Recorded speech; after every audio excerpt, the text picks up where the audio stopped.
In this video, I want to talk about how to approach the topic of sex age by age.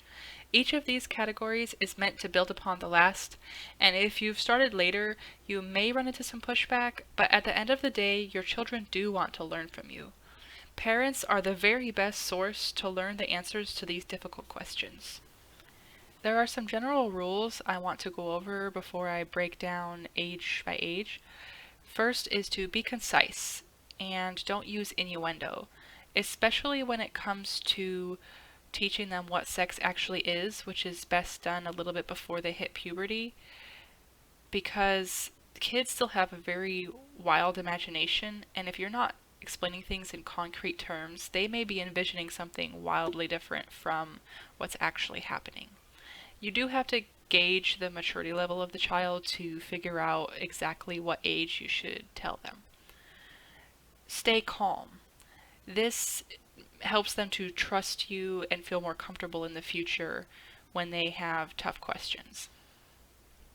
Don't force them to make physical contact with others, even family members, because this sends the message that their bodies are not their own and that they should give into peer pressure when asked to do something with their bodies that they don't feel physically comfortable with. Talk openly and often to help the messages sink in. Answer the questions that they are asking and clarify what it is that they are asking. I read one article with a mom whose son asked her, where did he come from? And she sat down and told him the whole birds and bees talk, and he really just wanted to know where they lived before they moved into that house. Lastly, don't overhype the consequences. The real life natural consequences are bad enough, so we don't need to add imaginary ones on top of that. You've probably heard some things like, masturbation will cause you to grow hair on your palms, or some other crazy stories like that. And kids very quickly find out that this isn't true, and when they find out it isn't true, it makes them call into question everything else you told them that is true. So just avoid that. Just let the consequences be what they are, and be realistic about what will happen if they take certain actions. Let's start at 2 to 5 years old. Now, it doesn't have to wait until they're 2, that's just when they start to pick up on these sorts of things. As always, the younger the better. Potty training and bath time are some great opportunities to naturally establish the names of body parts. Of course, it'll have to be done multiple times, just like with any other new information. And I want to emphasize the importance of calling their genitals by their proper names. If you've seen my other videos, you may already be familiar with the reasons why. Teaching kids the proper vocabulary enables them to report potential abuse and avoids sending the message that those body parts are shameful. If and when they ask you questions, it's okay to keep your answers simple. For instance, if they ask you where babies come from, it's perfectly acceptable to say that they grow inside of mommy's bodies.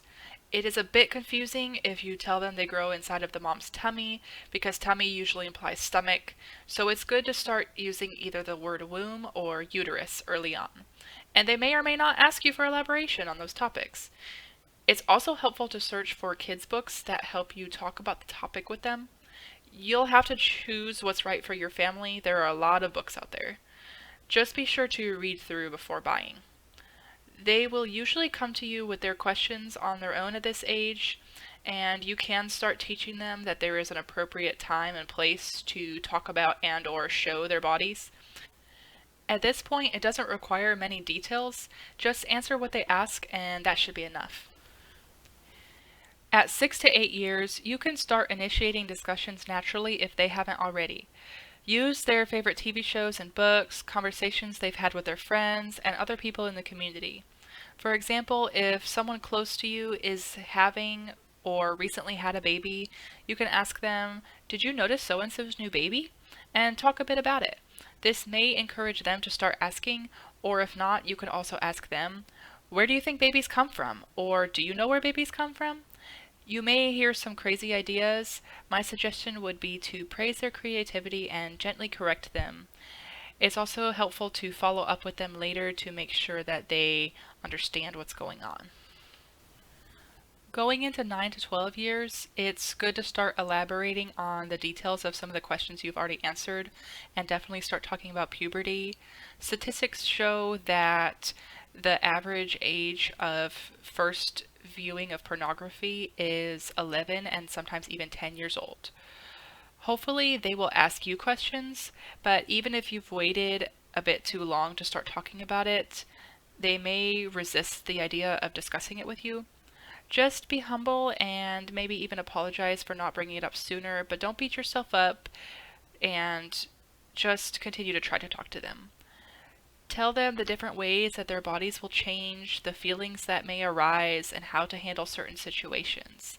Chances are they'll still be grossed out by the opposite sex and not want to think about kissing, but they do need to understand that those desires may change.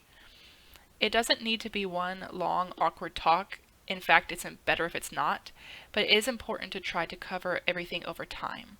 Some overlooked topics include masturbation, especially for girls, pornography, forms of sexual contact aside from intercourse, consent, withstanding peer pressure, etc. And I will be making some more in-depth videos on puberty for boys and girls if you want to check those out.